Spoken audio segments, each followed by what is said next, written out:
Hey guys, so you want to get into street photography, but you're kind of new at it. You're shy to get in front of people.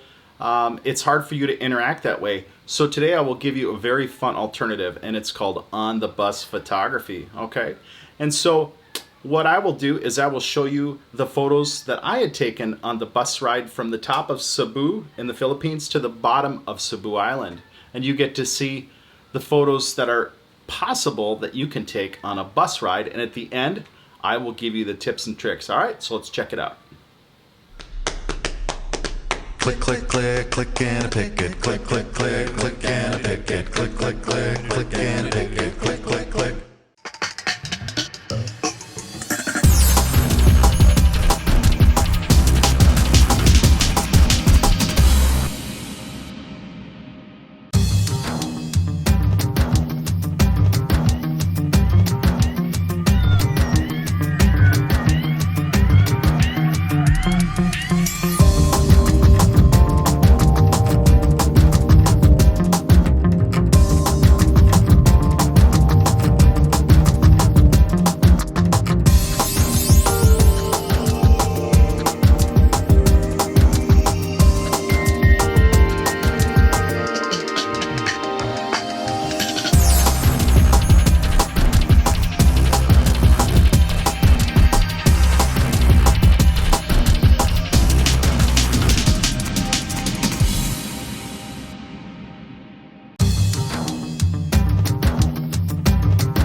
So I hope you enjoyed that video. All of those photos were taken aboard a yellow Ceres bus. And the thing about the Ceres is they don't go very slow. They go very fast, and they're very bumpy. So you're like this all the time. So the number one thing that I would tell you is put your camera into a sport mode or an aperture priority, because you want a very fast shutter speed. You're taking photos like this, or it's very quick. You have to move. Oftentimes I'm moving with the subject. Once I see the subject, I'm moving my camera very fast. So find an area in a bus that has a wide field of view so you can see ahead what's coming. When the bus is moving fast, it's not easy to see. Okay, so that's the first tip. Sport mode, and find a wide field of view that you can see what's ahead of you so you can kind of gauge what's coming. Once you're moving very fast, it's really hard, and then you want to maybe focus on subjects that are really close to the bus, okay? All right, so subject 2 is pick a window that has very little glare. Depending on what time of the day you will be riding the bus will determine if the glare is shining right on the glass, and then it's hard to get a really good picture. Your camera will tend to overexpose if light is reflecting off the glass, or it will try to underexpose. Either way, and when that happens, it's going to be hard to edit out some of the glare from the window.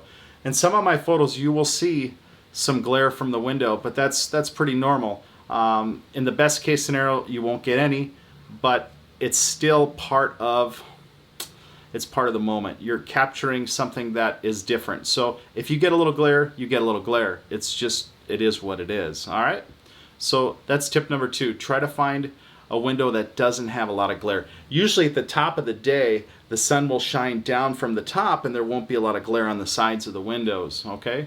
Or in the early evening, the sun is going down and you can usually pick one side or the other of the bus to find less glare. But worst case scenario, you only have one seat and you're lucky enough to get a window seat and you have to deal with that. So you could use possibly a filter on the end of your lens. Now tip 3 is pretty important. I pick using a zoom lens. This is an 18 to 135. Now this is kind of my street weapon that I like to use. It's not the most expensive camera, it's not the cheapest camera, but it's very fast, it's very reliable, and if something happened to this camera, it's already paid for. So that's why I love using this for the street. This is the 760D Canon. It's, like I say, it's not the most expensive. I use the Sony a7R III for my videos and for my night photography and model shoots, but for street, this is a killer little camera, and I love it. It's my favorite. All right, it's very fast. So pick a camera with a zoom. You want to try to isolate your subject as much as you can. You're still using a zoom when you're on the bus.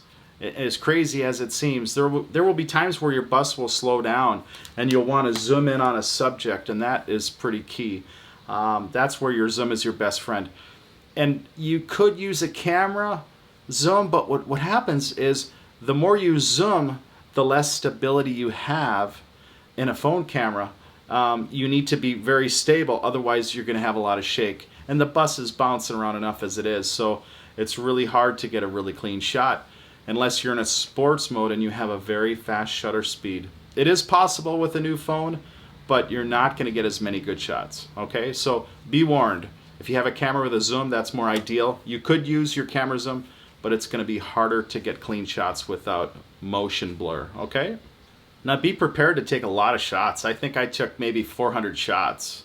And the thing is you're gonna miss a lot of your shots. A lot of your shots are gonna be blurry. They're gonna be cut off because the speed of the bus, the speed of the people, and that's pretty normal.